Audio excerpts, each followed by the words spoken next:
Hello and welcome to today's webinar presented by Dlubal software. Today we'll be working in our finite element analysis and design software RFEM.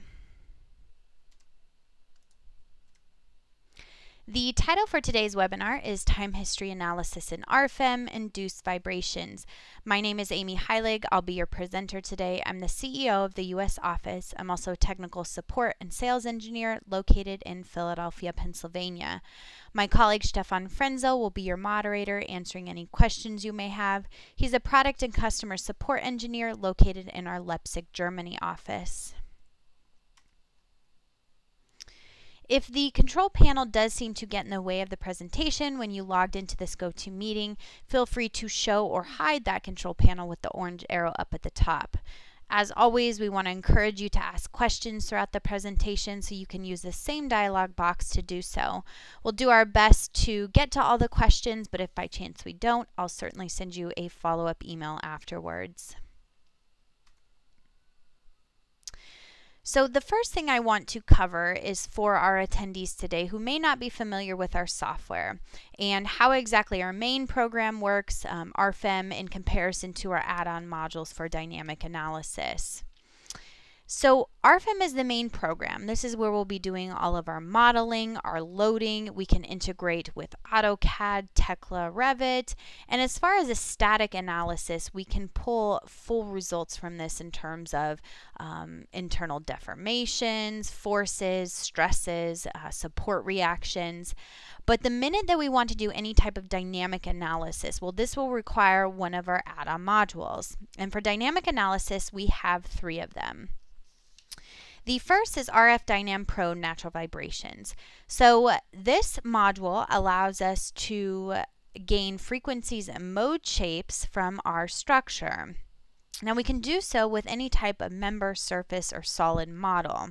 We can also directly import mask cases from RFEM. We can create mask combinations. We can also take into account stiffness modifications, such as if we have pre-stressing on cables, for example.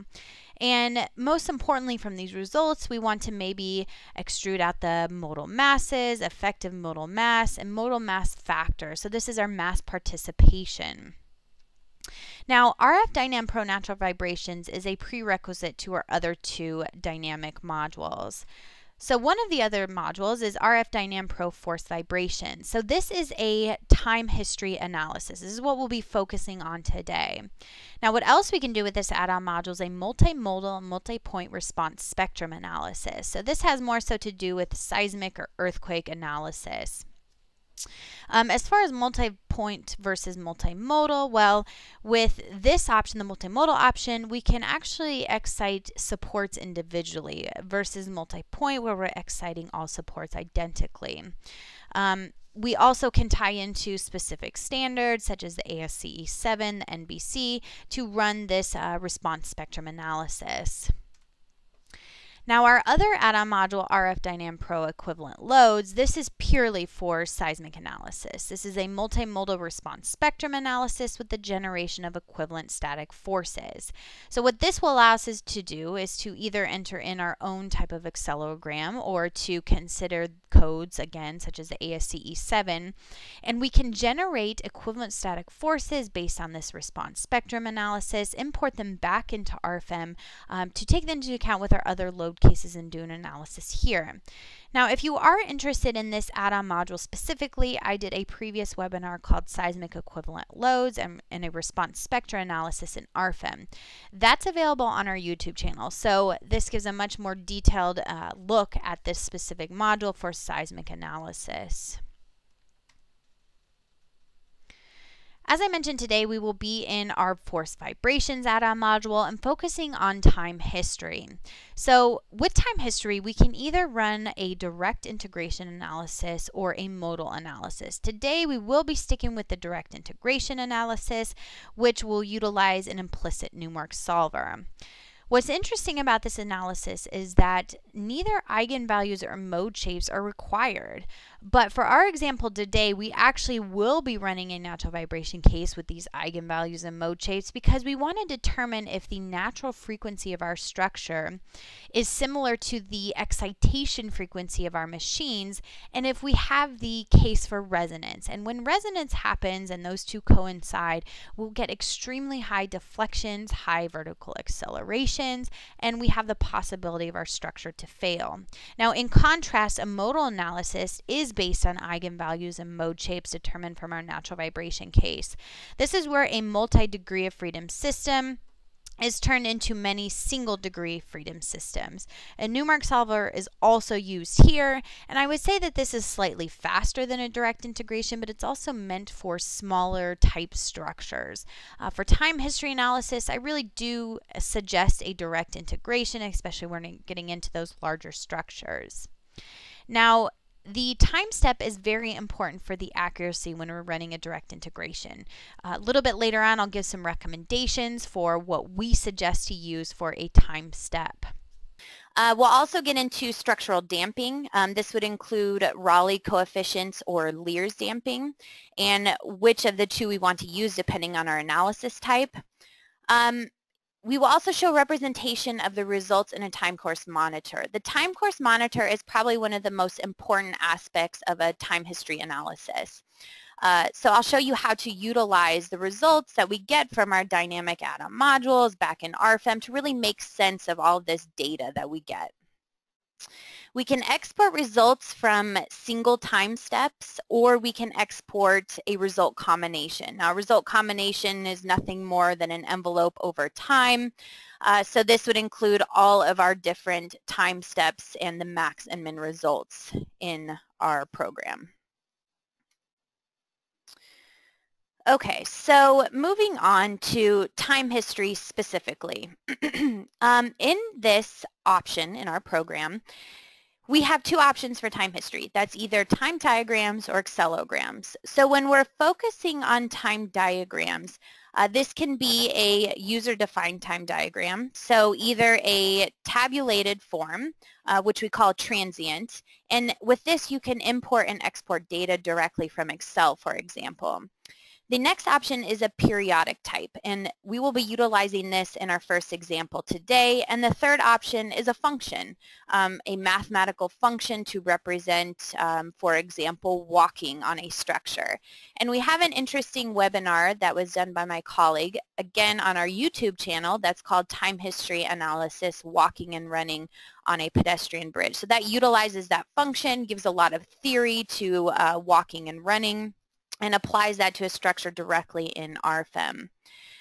Now, the loads from RFEM define position and magnitude of the excitation. And loads can, of course, be nodal, member surface loads. We're probably all very familiar with these, but also free and generated loads. And with the ability to define all these different load types and apply them to a time history analysis, it really gives us a lot of capabilities. And we'll see this in the second example today.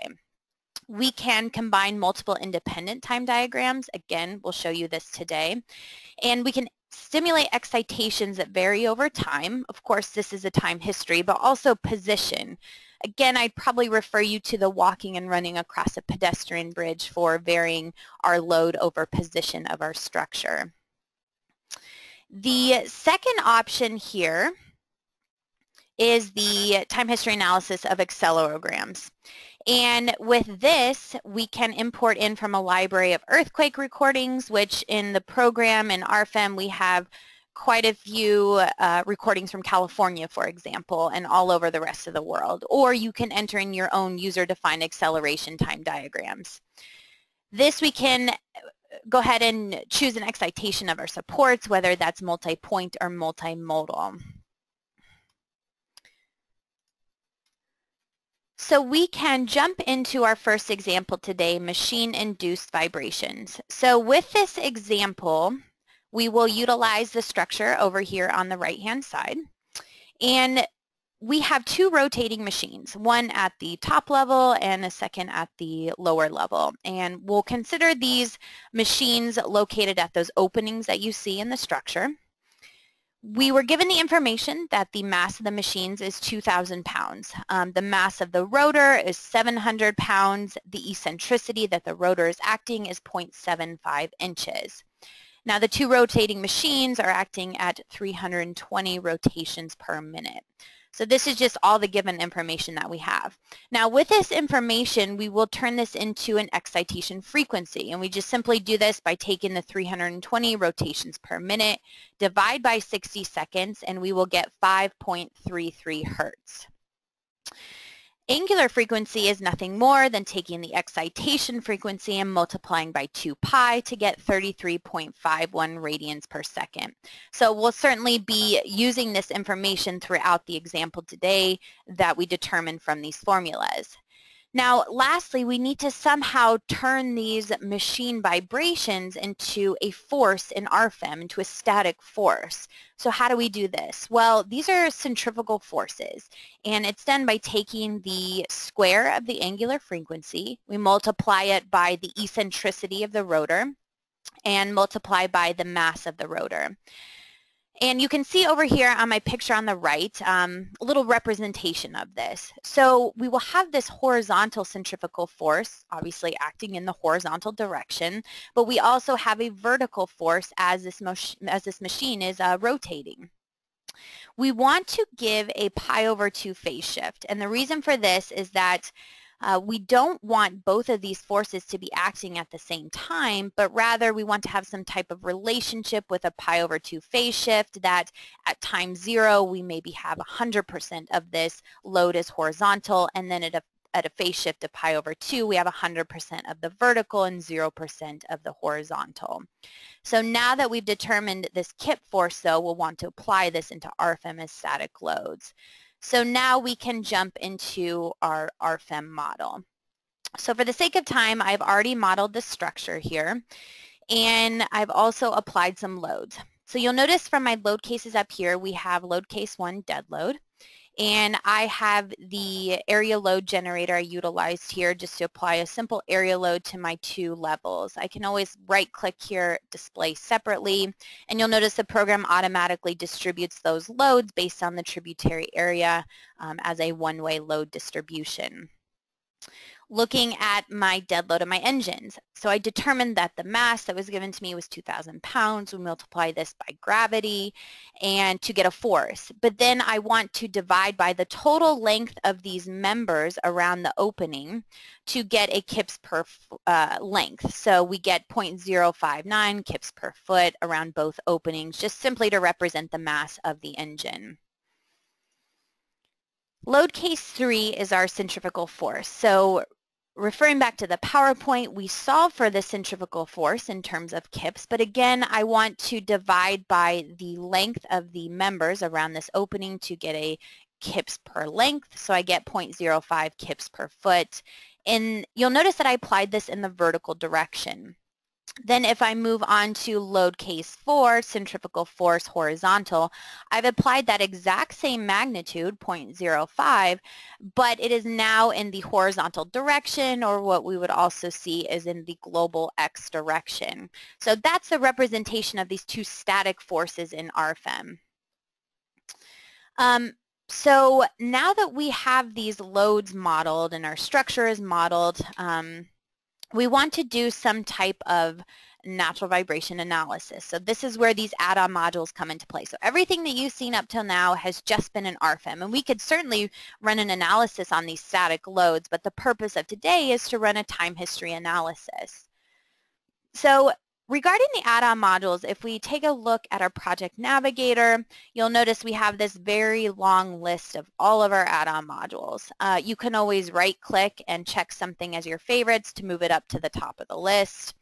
We also have our drop-down here, add-on modules. Here you can select any of the add-on modules that are categorized in a little bit better manner than in our project navigator. For example, under Dynamic, we can now launch RF-DYNAM Pro. So those three add-on modules for dynamic analysis are all grouped together here. And this is our add-on module. It's nothing more than a dialog box within RFEM. So we're still in RFEM, and I don't ever have to worry about redefining the materials, the sections, the loading, dimensions. Everything is taken from RFEM into this add-on module. But what we do need to define is any information that has to do with our dynamic analysis. You'll notice that natural vibrations is automatically checked here, and that's because, as I mentioned before, natural vibration analysis is a prerequisite if we want to run any type of time history analysis or a response spectrum analysis. So I have a couple tabs available here, but I'm also going to activate the mass combinations, and I get a mass combinations tab. So focusing only on the natural vibration analysis, let's move from left to right on these tabs to go ahead and assess the structure. The first tab is mass cases. So what I'm going to do is I'm going to give my first mass case a description. So this we will call dead load structure. And the mass case type will be permanent. The masses will be imported in from RFEM. So the first thing I want to do is I want to uncheck from self-weight of structure. The reason why I'm doing this is because back in RFEM I've already accounted for my self-weight of structure in this particular load case 1 dead load. So if I have this checked, I'm going to account for self-weight twice, which is incorrect. So as I mentioned, we will import in from RFEM, and here's our 4 load cases. Now my first load case is dead load, and that includes some applied loads as well as the self-weight of the structure. Now I can manually define some additional masses here, but I'm going to leave all of this blank for right now. And just as a side note, I'm going to go through the natural vibration case maybe a little bit quicker than some of you would prefer. And the reason why is because under the seismic equivalent loads webinar that I did previously, I go into a lot more detail for the natural vibration cases and explain a lot more of the options that we have available. So if you are interested in that, again, refer to our YouTube channel for that recorded webinar. So I will create a second mass case here, and we will call this one dead load of our engines. Again, I'm going to uncheck my self-weight of structure. I'm going to import from a load case, and this will be load case 2, the dead loads of my engines that I defined back in RFEM. So now that we have our mass cases defined, we will move on to mass combinations. Now, our mass combination, we could give it a description here. I only have one mass combination for this example, so I don't necessarily have to give it a description if I don't want to.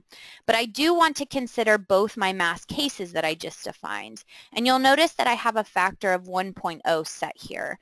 For this time history analysis, we will keep the factor as 1.0, considering 100% of the masses for both of these cases. But maybe something like a response spectrum analysis, ASCE 7, doesn't call for 100% of the mass according to live load or for snow load to be considered. So this is where you would enter in a factor of 0.2, for example. Moving on to natural vibration cases. So again, you can give it a description. I only have one natural vibration case for this example, so we'll just skip that for now.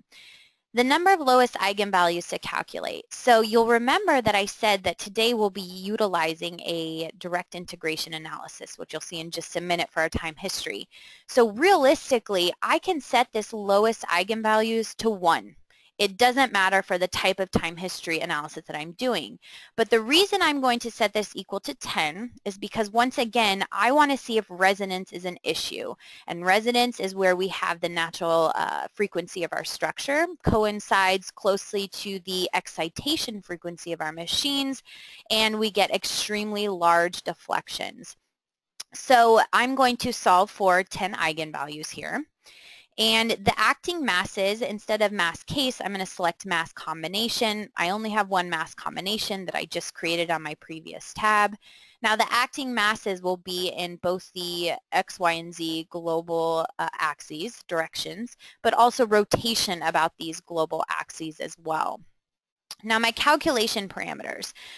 Diagonal matrix I'll utilize for this simple example. It's a small system, and diagonal matrix may be a little bit quicker, But in reality, when you're doing time history analysis, you maybe want to run a consistent matrix. Consistent matrix will give us a little bit better of a load distribution or a mass distribution in terms of our mass matrix.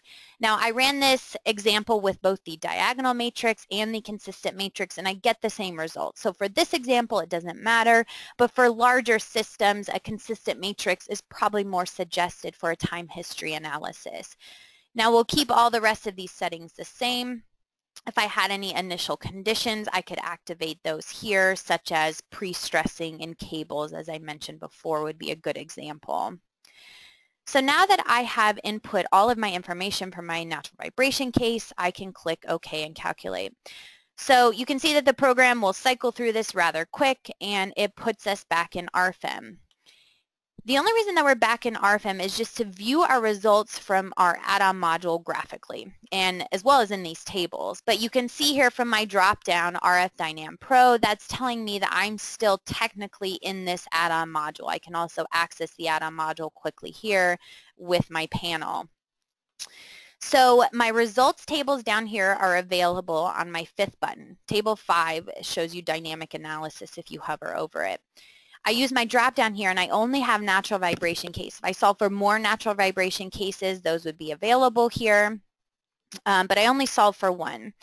And then if I use my drop down here, I have 10 different mode shapes, and that's exactly what I told the program to solve for, 10 different mode shapes. And you'll notice that we can scroll through these 10 different mode shapes to see how the structure kind of behaves based on these different eigenvalues. But with these 10 different mode shapes, I probably most importantly want to jump to this last tab down here called Effective Modal Mass Factors. Now, effective modal mass factors, this gives us our mass participation. So although we have 10 different mode numbers here, you'll notice that I really don't have a lot of mass participation in a lot of these. So what are our dominant modes? Well, looking at mode number 1, you can see here that my mass participation in the Y direction is probably most relevant here at 0.675. So that's maybe a mode that we're concerned with. Moving on down the list, it's not till mode number 7 that we view that this gives us some mass participation in the X direction. And then perhaps mode number 10 would be relevant for our Z direction. So now that we know these important mode shapes, let's jump back to this original tab, Natural Frequencies, down here. And with natural frequencies, we can actually view the natural frequency of the structure based on the different mode shapes. So as we mentioned, mode shape 1 is important. If I look at the natural frequency, I see it is 1.042. Well, this is well below our excitation frequency from the machine of 5.33. So maybe I'm not so concerned with this situation. But if I look at mode number 7, which we determined was important for the X direction, my natural frequency is 5.34. You can understand that this is almost identical to the excitation frequency of our machine. So that should spark some type of notion in us that says, well, we need to certainly do a dynamic analysis then. I mean, we have two frequencies, excitation frequency and this natural frequency, that almost coincide, so resonance might be an issue. Now looking at mode shape 10, 5.88, well, that's fairly close to our 5.33 as well. So again, we want to do a time history analysis. So going back to RF-DYNAM Pro, now we want to activate this second checkbox here. And you can see that I have response spectrum analysis, but also linear time history analysis for a time diagram. Then I get a couple more tabs available at the top. Now my natural vibration cases, nothing changes here, and the program still remembers what I've entered in for my information before. As far as time diagrams though, we need to put in our force versus our time diagram. So the first time diagram description that we will put in here is vertical component. And for our vertical component, we want the periodic type. So remember from the PowerPoint, we've already solved for what should be our angular frequency of our machines, and that's 33.51 radians per second. Now our phase shift, we're going to set this equal to 0 here. Our multiplier, we set this equal to 1.0, and the reason why is because I've already set the static loads back in RFEM with the correct magnitude. So I don't want to by any means multiply that load by anything other than 1.0. So when I enter in that information, you'll notice that I get my time diagram graph displayed here at the bottom of the add-on module. And what we'll do next is to add an additional time diagram. This one will be our horizontal component. It will also be periodic, and we also have an angular frequency of 33.51 from our machine. But this is where we apply that phase shift of pi over 2. So pi over 2 is 1.57 radians, and again, a multiplier of 1.0. So you can see this graph that was created depending on this input here for my periodic time diagram. So what we can do is compare these two now. When I look at time equals 0, it looks like I have 100% of my horizontal load that should be acting. But when I look at my vertical at time 0, I have 0% of that vertical load acting. This is exactly what I want. Now at time equal to 0.47 seconds, I have 100% of my vertical. And I look at my horizontal component, that should be 0.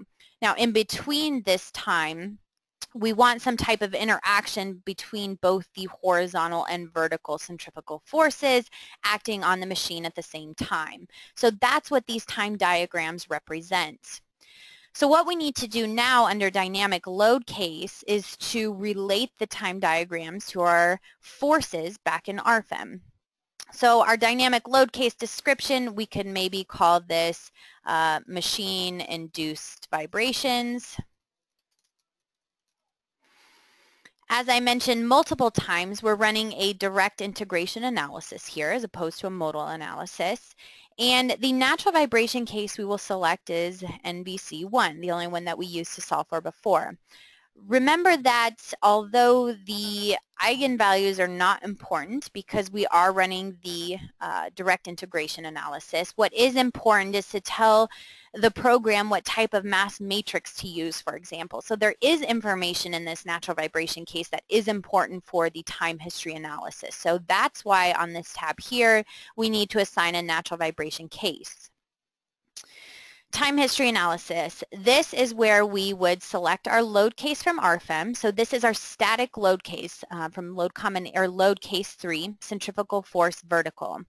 Now it has a multiplier of 1.0 because I have already set the magnitude of that. And I'm going to relate that to the time diagram. And this will be the time diagram 1 vertical component. So I think you can understand we're just simply giving the excitation magnitude and location and assigning it to a specific time diagram. We'll do the exact same thing but with the horizontal centrifugal force and assign that to time diagram 2, the horizontal component. So the next thing that we would like to enter in is our time steps. So for this, I'm going to jump back to the PowerPoint, and we will discuss time step parameters. So time step parameters is really a matter of calculation time versus the accuracy of our results. If you set a time step much too small, well, you might be sitting there forever waiting for your model to solve. When in reality, if you were to increase that time step a little bit, maybe your results don't change so much and you're not waiting for the solution to solve. However, you set the time step too large and then you're compromising the accuracy of your results. So we want to find some type of happy medium in between these two options. So in RFEM, we have two options for time steps. The first is to automatically let the program determine what that time step should be. And if you have that set to automatically according to time diagram, the program will use this formula here where it will divide the time step by data points, between the data points by 7. This is really only suggested with a transient type time time diagram, such as an accelerogram, for example, where we have multiple data points entered in for our time diagram. And the program will take the last two time entries, take that interval between them, and divide by 7. So when I use this automatic option for our example today, I get a time step that's just simply much too large. My results are not accurate. And this really isn't a mistake of RFEM. It's just the program only knows what to do with the data that you give it. And because we're defining a periodic type time diagram, it's just not enough information for the program to determine what the time step should be in order to get accurate results. So what I suggest, and most of the time, you're going to manually enter in your time step. Now we have a couple recommendations for this. The first is 1/20 times the frequency, which is the largest natural frequency, which is relevant for the system response. So for this, we refer back to our natural vibration case and we take a look at our dominant modes. And for this, we'll choose the largest natural frequency of those modes and 1 divided by 20 times that frequency. Now the other option is to consider 1/20 times the largest frequency of the excitation function. So this comes from our induced vibrations from our machine. And in our particular case, both of those frequencies are very similar. You know, I think 5.3 to 5.8. So it doesn't really matter which frequency we use. We'll use approximately the same ratio here of 1/20 times that frequency. But with that said, going back to RFEM here, I'm going to choose a time step manually again of 0.001. This is even smaller than that ratio of 1/20 times my frequency. And that's just because I want to ensure that I'm getting accurate results. So if you have to wait a little bit longer and set that time step to something a little bit smaller, by all means do that so that you can make sure that you get accurate results in RFEM. A good way to test this is just to continue decreasing your time step if you're unsure and see how much your results are changing by. At some point, you should get to the point where your results are pretty stagnant depending on which time step you choose. Now, the maximum time, we will set this equal to 15 seconds. We have the option to save time steps. Now, the default is to save each time step. Well, you can imagine that at 0.001 seconds, is our time step. We're going clear up to 15 seconds. That's a lot of time steps for the program to save. So for our case, we'll only save every 10th time step. We have the option over here to generate a load case based on our time step. So if I click this details button here, I can actually select my different time steps, or I can select all of them if I wanted. And what the program will do is it will actually export all of our time steps as load cases back in RFEM. This is a little counterintuitive because we would normally think with a load case, well, that's an applied force, when in reality, it's not a force at all, but it's purely just the results on our structure for that particular time step. So just keep that in mind. It's not a force, but it's the results from the dynamic analysis. For our case, we will not check this today, but we will create a result combination. Now, result combination is just the max and min results of all time steps considered. So that's going to be exported back to RFEM. It's actually in the second example today that I'll show you how to, what to really do with this exported result combination. The last tab that we want to consider here is damping. And for damping, I'll once again go back to my PowerPoint, and we'll talk about damping considerations. So with a direct integration analysis, what we're running today, Rayleigh damping is required. And with Rayleigh damping, it's defined with the damping matrix C here. And it requires both the alpha and beta factors. And you can notice that in RFEM, which this is just taken directly from the dialog box we were just looking at, when we have Rayleigh damping selected, we need both an alpha and beta factor. So remember, for direct integration, which is what we're running with this example, you need that alpha and beta factor. In turn, Lear's damping is for a modal analysis. And this is where the damping is defined for each mode based on this equation here. What's interesting is that us as engineers, we're probably more so used to damping being given to us as a Lear's damping ratio. For example, there's quite a few references out there that say, okay, well, maybe for steel structures you have a certain Lear's damping range, or for concrete structures. For our example today, let's say we know that we want our structure to have a 0.01 Lear's damping ratio. But remember that because we're running a direct integration, we need this alpha and beta factor. So somehow I have to turn this Lear's damping into my Rayleigh damping. Now the program can automatically convert Lear's to Rayleigh damping. So if I were to put in that 0.01 under my application here back in RFEM and I solve for it, the program will automatically determine my alpha and beta factor. Now that sounds great, but here's the problem with choosing that option. Only the two lowest eigenvalues are considered. So the program will use this equation here. So here's our Lear's damping on the left-hand side, and here's our alpha and beta factor for our Rayleigh damping. But you'll notice that these angular frequencies, which are from our natural vibration cases, will only be considered from the two lowest eigenvalues. Now, looking back at our natural vibration case, mode shape 1 was certainly relevant. We had a lot of mass participation in the Y direction, but mode shape 2 had 0 mass participation. So therefore, if I use this automatic conversion, I'm going to get wrong alpha and beta factors. And this is just purely a limitation of the program.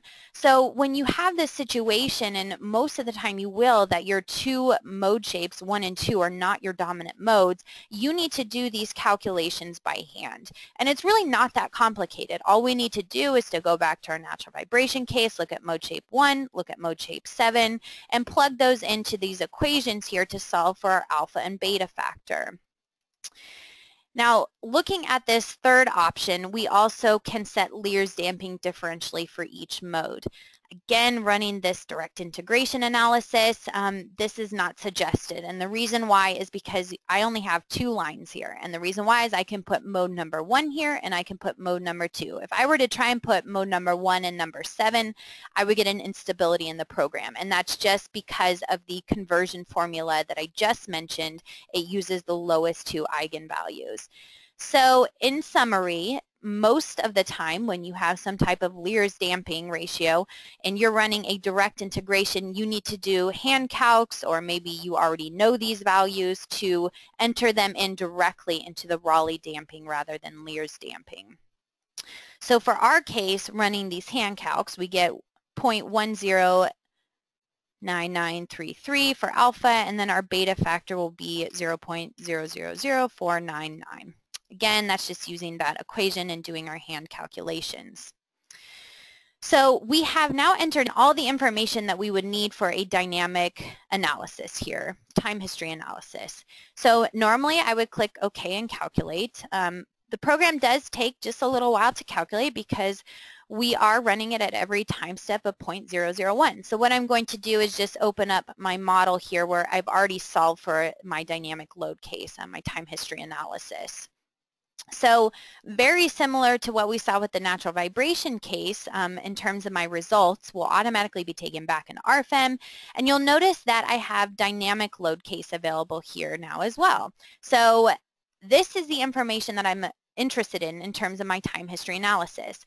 Now I have a few tables available down here, node support forces, node deformations, internal forces, things like that. So I can view these tables down here, but I can also view some of these results graphically. For example, if I want to take a look at my members, maybe the axial forces. Well, you'll take a look at this drop-down box here. You'll notice it says dynamic envelope. So I'm looking right now at an envelope solution of all of my time steps considered.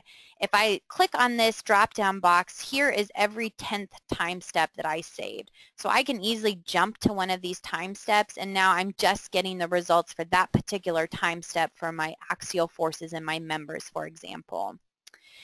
So as I mentioned, moving back to the dynamic envelope, I had discussed the time course monitor. So the time course monitor is one of the most important features when running a dynamic analysis. That is available with this little button here in our tables, and if you hover over it, it says Time History Analysis, and it looks like a little graph. So I'm going to launch this. So this is our time course monitor, and I want to show you exactly how you can use this. Well, what's nice, first of all, is that I can go back to the model. I can rotate my views, zoom in, zoom out. I can turn off my deflections here. And the first thing I want to do is use this drop-down. I can view either members, nodes, or support forces. So let's say I'm interested in my nodes, for example. Now, graphically, I can pick a node that I'm interested in. And I can also pick it available in this long list of nodes here. These are just all of the nodes that are present in my graphical view. And under value, this is the results from our time history analysis. Accelerations, angular velocities, displacements, rotations, and velocities. So for example, let's say we're interested in our displacement in the x direction for this particular node. Well, if I go ahead and load this and my time course monitor populates, I'll notice that I have deflections versus time here. And if I look at my deflections at time equals 15 seconds, I have a pretty big problem. My deflections are over 4 inches, and it doesn't look like it has any type of dissipation due to damping or anything else of this sort. And this is what resonance effect is. It's when those natural frequencies of our structures coincide with the excitation frequencies of our machines, and we get extremely high deflections. The other thing that we can look at, maybe we're interested in, is some vertical accelerations. So using this drop-down box once again, and I still want to view this same node that I have selected here graphically, I can choose acceleration in the z direction. Now, when I look at acceleration in the z direction, I can see I have an upper limit here of 29.675 feet per second squared, and it really doesn't decrease too much as we move along the time scale here. I mean, we're still looking at almost, 90% of g. So what are acceleration limits? What is acceptable when we're doing some type of time history analysis here? For this, I'm going to go back to the PowerPoint to discuss acceleration limits. So these acceleration limits are really put into place because we want to limit discomfort to pedestrians. Now, it's very important to note that people's thresholds are very different. And it really depends on what this structure is being used for. Is this structure a hotel where people are going to be sleeping at night and you will feel every bit of vibration? Or is this a gym where people are throwing weights around and people are running, that you really won't have that same feeling for vibrations versus sleeping at night in a hotel? So this is why we have such a wide range of what's acceptable in terms of acceleration, vertical accelerations. One of the references that we have is Vibrations and Structures by Professor Bachmann. And Professor Bachmann we refer to quite a bit in our research for time history analysis in RFEM itself. And in this reference, he gives us a layout of several international codes that, what they suggest it's acceptable for vertical acceleration. And there is one excerpt out of there that says, your acceleration should technically be less than 10% of g. That we do know. Now, I also pulled this graph over here, which I thought was interesting as well. It's just peak acceleration in terms of g versus our frequency and what people can tolerate versus what's absolutely intolerable. So you can see down here this line where we're about 10% of g according to this graph. Well, that's the threshold of perception. There are, of course, many different recommendations out there. For example, the AISC Design Guide 11. This gives us a range of 0.5% G to 5% of G for our steel structures. NBC Canada, Commentary A says something more around 0.4% G to 7% G, again, depending on what type of structure you have. But I think what we can agree upon, and from most of the research that I did, was that I never found anything that was greater than this 10% G. So that's certainly something that we say, okay, that's the absolute maximum that we can have for our vertical acceleration. So going back to the RFEM model, you can imagine that 90% of G is absolutely unacceptable. And based on the time course monitor for our accelerations and our displacements, we need to do something to our structure. Now, we could certainly take a look at damping considerations. Maybe the structure is already built, so maybe we want to change around our damping ratios however we see fit. The other option is if the structure maybe hasn't been built yet. Well, what can we do then? And the answer to that is maybe change our section sizes. So if I go ahead and launch my other model here, all that I did was increase my W shapes, just typical W shapes from the area C, and I increased the size slightly. So inevitably, this is going to give my structure a different stiffness, and we're going to then take a look at the natural frequencies of the structure and see how that coincides now with the force vibrations of our machines. So inevitably, when we change the section sizes, the stiffness is changing, so we can't just rely on these old results, but we need to rerun that natural vibration case and eventually the time history analysis. So going to the add-on modules, we can launch the current module now, and we're back into what we've seen before with the time history analysis. Now, we are just imagining that we're keeping all of this information the same. You know, I haven't adjusted anything from my previous structure other than for right now, I've increased those section sizes. So looking at mass combinations, we're still using the 2 load cases from RFEM and my natural vibration case. I did increase this to 15 eigenvalues, and the reason why is when I chose 10 eigenvalues to solve for with my new structure, I didn't get any mass participation in the Z direction, and I'm still interested in that Z direction, so that's why I needed to increase that value there. So if you are seeing not enough mass participation to really get relevant mode shapes, the answer is to always increase your number of eigenvalues you're solving for. So once we have determined the number of eigenvalues we want to solve for, I've already ran the results for this, and I'm going to take a look at my natural vibration cases. I'm going to immediately jump to my effective modal mass factors, and if we take a look at this table here, we want to see what the relevant mode shapes are again. So it looks like mode shape number 1 is relevant in the Y direction, as we can see from the deflected shape here. And moving on down the list, it's now mode shape number 8 that's relevant in our X direction. It was previously mode shape number 7, so now we need to keep that in mind. It's now mode shape 8. And then moving on for our Z direction, it looks like mode shape number 13 is the one that we'd be most interested in with the mass participation. So for this, we go back to our natural frequencies tab, and this is where we can take a look at our natural frequencies here. Mode shape number 1, as we mentioned, is important. Well, our natural frequency is 1.274. This is well below my applied 5.33 hertz from my machine. So maybe, okay, well, that seems to be adequate enough. Moving on to mode shape 8, I now have a natural frequency of 6.244. This doesn't coincide as bad as it did before with the 5.33 hertz. So this is good news. You know, maybe we don't have an issue of resonance anymore. And lastly, looking at mode shape number 13, 7.971. This is a lot greater than that 5.33. You know, but maybe we still, of course, want to run this time history analysis just to take a look at our results. So we will do so. And launching our current module, our dynamic Pro module again, I have activated the time diagrams because we're still keeping all of that same information. I still have my vertical and horizontal components under my dynamic load case. I still have related them to my RFEM applied static forces, the centrifugal forces. Now, the one thing that is changing, though, is under our damping tab.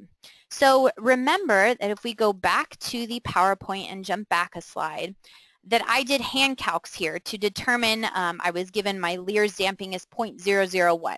Because I'm running direct integration, I need these alpha and beta factors, so I'm going back and I'm doing my hand calcs, and inevitably, because my structure changed, my natural vibration analysis has changed. So So therefore, my angular frequencies, my natural angular frequencies from my eigenvalues are going to change. It is now from mode shape 1 and mode shape 8, so I use those two values to enter them into these equations to solve for alpha and beta. So just remember that for this particular example, direct integration, the minute you change your structure, you're going to have to go back and change your Rayleigh damping when you have a specific Leer's damping that we're following, for example. So I did so, and I went ahead and put in these values here of 0.133 and 4.23 times 10 to the negative 4 for my beta factor. So I'm going to run my analysis, and as I mentioned, I've already done the calculations here. And now under the results, which we can see, we can go to table number 5, I have dynamic load case available. This is exactly what we just saw in our previous example, but now with our new structure and the new sections that we've applied. So I'm just going to immediately launch that time course monitor.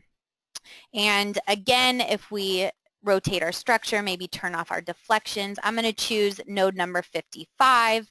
Displacement in my x direction is already selected here, and you can see that my max deflection in the x direction is now 0.364 inches. And that's even the max. We can see that we decrease clear up to, I don't know, 0.166 inches at time 15. Well, that's significantly different. We don't have a resonance issue, and this is what we would like to see from our structure.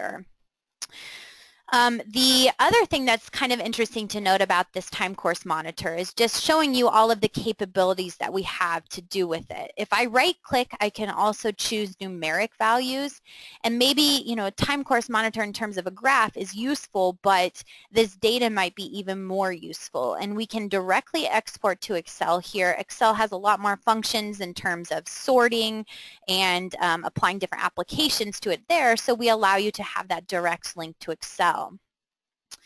We can also right-click and save this as a picture, either a PNG or a JPEG if we would like. And lastly, if we right-click and choose settings, this just controls some of the different settings that we use to view this particular time course monitor. The option down here at the bottom, we can print directly to our printout report for our entire structure, so maybe that includes all of our input as well as our results. We also have the capability, let's say we're interested in not only this node, but I want to see how the deflection in the x direction compares to this node down here. So if I hold down my control key and I select an additional node, you'll notice that these two diagrams are now laid up on top of one another. So I have both FE mesh points available in a single diagram. I can even do a third point maybe here at the front of the structure. And you can see this FE mesh point 40 is available in blue. So you can overlay different selections here in terms of your surface members or nodes. And the other thing that we're interested in was the acceleration in the vertical direction. Well, if I load this, you'll notice that my peak acceleration here is 5.948. Well, this is still above the 10% G. So we might think, well, is this a concern? And typically when you're considering vertical accelerations and comparing it to limiting acceleration values, we want to use the root mean square. And the root mean square is where we're going to consider all of the different time steps. We're going to square those results, add them together, and take the square root with consideration of the number of time steps. So you can almost think of it as an average, so to speak, but with a little bit, of course, different equation. Well, we give you the root mean square automatically here. I just check this checkbox, and I can view the root mean square up to a time equal to 15 seconds. Now you'll notice I get this red line across my graph here, and I get the root mean square value of 1.74 feet per second squared. Now we're looking at about 5% of G, and I think for this type of industrial structure, that's adequate for our particular time history analysis. So that's essentially all that I wanted to show you for this first example. You know, we applied these machine-induced vibrations and how to apply that in RFEM, maybe change around our structure to take into account resonance and how to go ahead and dissipate those high deflections and accelerations. So going back to the PowerPoint, we will move on to our second example, blast analysis. Now, in regards to blast analysis, as we move through this, we won't spend a lot of time on it, and the reason why is because it's almost identical to the example that I just showed you. There's, of course, a few differences in terms of our applied loads, and our time diagram is going to be different, but you'll notice that we really don't vary too differently than the entire example that we just did. Now, with a blast analysis, this is assuming that we have some type of explosion on the exterior of our structure. So for the example today, we're just going to represent our structure as a cylindrical surface. So very, very simple. And with the explosion, it is represented as a pressure wave. This load is represented as a pressure wave, and it will act normal to our surface here. And how we do this is, I took this from a German reference called Dynamics of Structures by Christian Petersen, that he, through his research, has determined that this incoming pressure wave on a cylindrical structure can be represented according to the different load factors here, 1.0 to 1.3 or 130% of our pressure wave acting on our structure depending on where we're at in terms of an angular rotation here. And of course, looking at the back of the structure, we're not experiencing any of that pressure wave or that explosion load. And what's so powerful about RFEM is that our use of free variable loads, we can represent this load identically in the program. So I'll show you how to do that. Now, in regards to a time history analysis and a blast analysis, we only need to represent the time diagram with a triangular shaped development of our load versus time. So in RFEM, we'll simply put this type of triangular shaped development in for our time diagram. Very, very simple. And you can see it's a very quick burst, only 0.15 seconds. We have 100% of that load acting, and at 0.3 seconds, the load is already gone. We will use a transient type diagram in RFEM this time around as opposed to periodic that I showed you in the last example. So going to our RFEM model here, I will launch this particular example. And you'll notice that here's my simple surface structure. Nothing too complex about it. 32 feet in height, 16.5 feet with a radius. And I have applied, first of all, a dead load here. Now, my dead load only consists of self-weight, so nothing is really applied other than self-weight here for my dead load. But my blast load is that free variable load that I was just talking about. And you can add free variable loads in the program by using this drop-down box. And these free variable loads are for surface and solid elements. So not only are we used to our typical, line loads or nodal loads, but we have the ability to really put any type of load in RFEM on our structure that we prefer. So we will apply a new free variable load, and I already did so. So if I double click and take a look at what I've already applied, we just need to tell the load that it's acting on surface number 2 here, which is the only surface we have available. Now in the global Z direction, it is uniform, so we don't have any variation of that load in the global Z direction. But along the perimeter, well, this is where we want it to vary. So I can open up the details here, and you can see that this is essentially our cylindrical structure being represented. All we need to do is to choose the axis running through the center by choosing a couple points graphically, and we choose the start angle at 60 degrees here. Again, we can choose that graphically, and then we can input our angle versus our load factor here. And we can import and export directly from Excel. So if things get overly complex, well, you can utilize Excel and integrate it directly in this variable load. Now for us, this is just a representation from the Christian Petersen reference that I just showed you, and you can see, we have these load factors that vary by 0.67 at an angle of 75 degrees, or what was 45 degrees in the reference. It's 130%. And the load is also represented here in our diagram. So basically, this is the load wrapped around the structure here.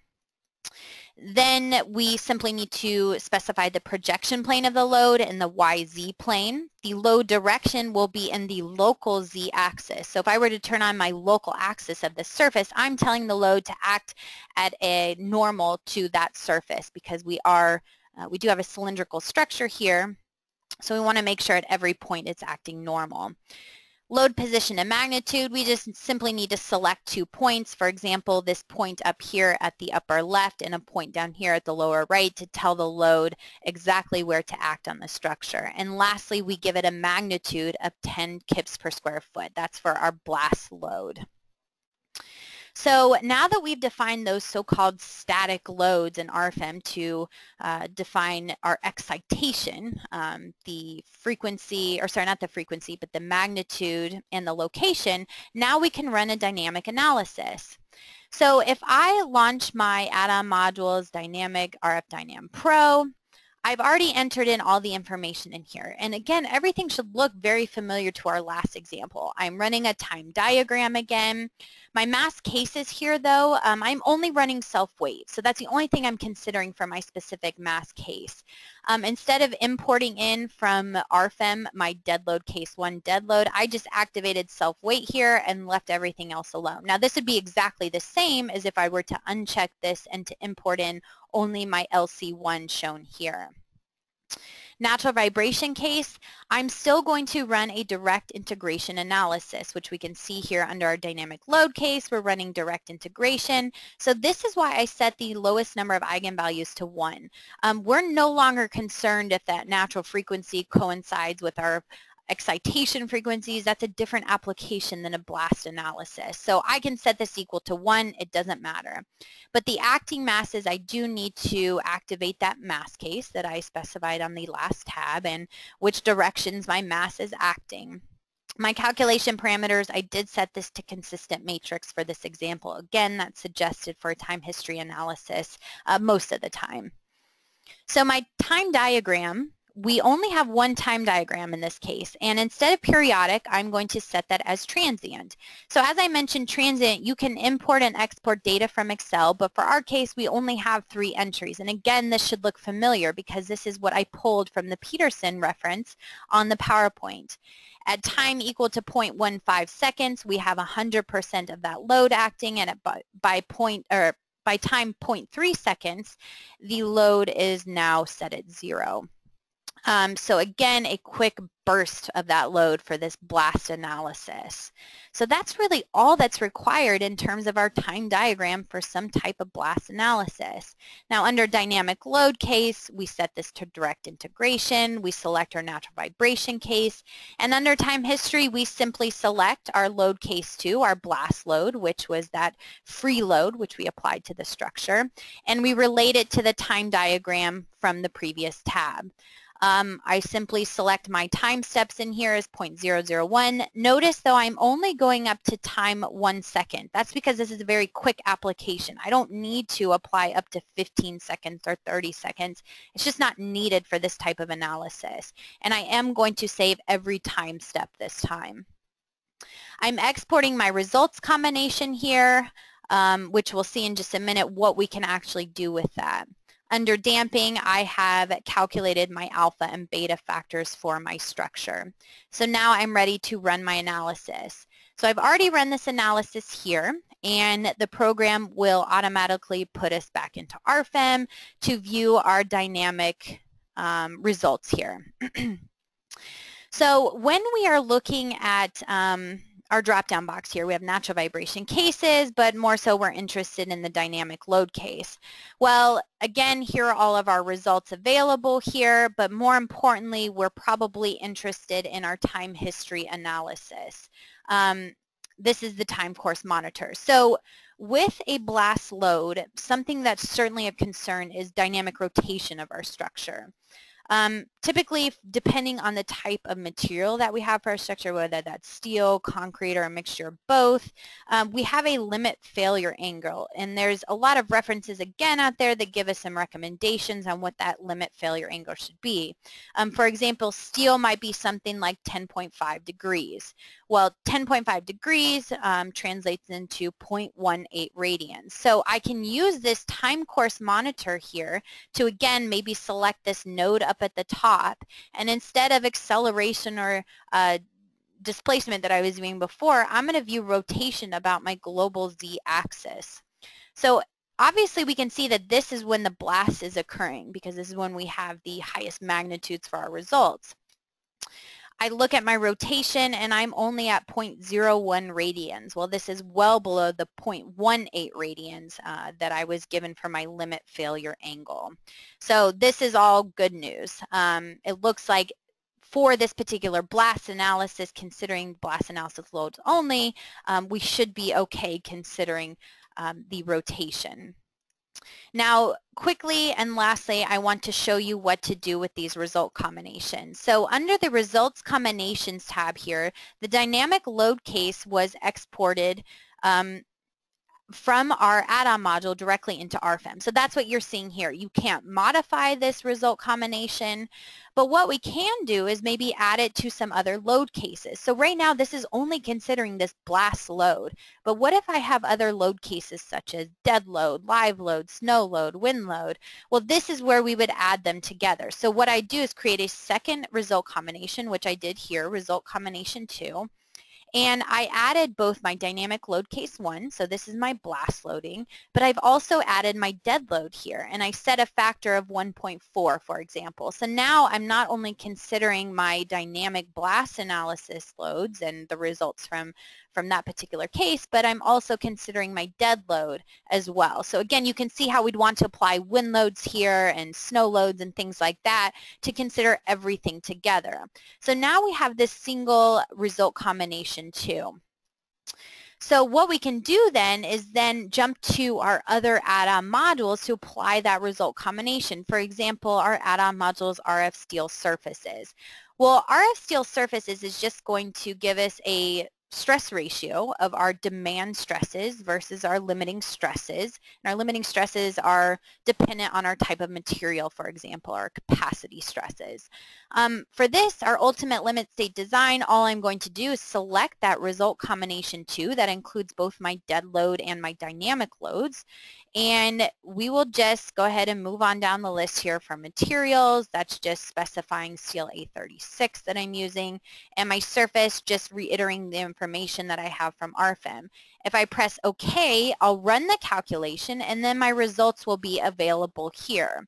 And as we can see now that our stress ratio is 0.66 for our structure, it's well below 1. We get our nice green smiley face here. And that's just telling me that we are okay in terms of designing this structure for a stress analysis, considering both the dynamic loads and the dead loads. So in reality, I just wanted to show you guys how you can make use of those exported result combinations in the other add-on modules, because obviously a dynamic evaluation alone is not necessarily what we'll always be doing. Okay, so we will go back to the PowerPoint, and that will sum up the 2 examples from today. So I know that was quite a bit of information, especially on these dynamic modules. You can always find more information on our website at dlubal.com. And as I mentioned today, we have a lot of social media sites such as our YouTube channel with a lot of previously recorded webinars. Dlubal blog is a good one too. There's a lot of frequently asked questions that you can just search for. So I want to encourage everyone to visit these specific sites. Now our email at our Philadelphia office is info-us@dlubal.com, and the phone number is 267-702-2815. So if you do have any follow-up questions or comments to this webinar or anything else, feel free to reach out to me there. We will have many more upcoming webinars. You can register for those on our website, and as most of you know, I do send out an email and a reminder letting you know when those webinars will be available next. Again, you can register on our website at dlubal.com under Support and Learning and Webinars. Also, there are all the previously recorded webinars as well that you can find that link to our YouTube channel. And I will put this webinar on there as well. I'll correct the beginning of the webinar in terms of the PowerPoint not working, so I do apologize about that, but it doesn't sound like we missed too much. If you are wanting PDH credit for today, that is great. I will be happy to issue you a certificate to anyone who attended. If you could just please request the PDH and send that request to the email info, info-us at dlubal.com. So again, that's info, info-us at dlubal.com. I will be happy to issue those to you. And with that said, that concludes today's webinar. So I want to thank everyone for attending. And of course, I hope to see you at the next webinar. Thank you.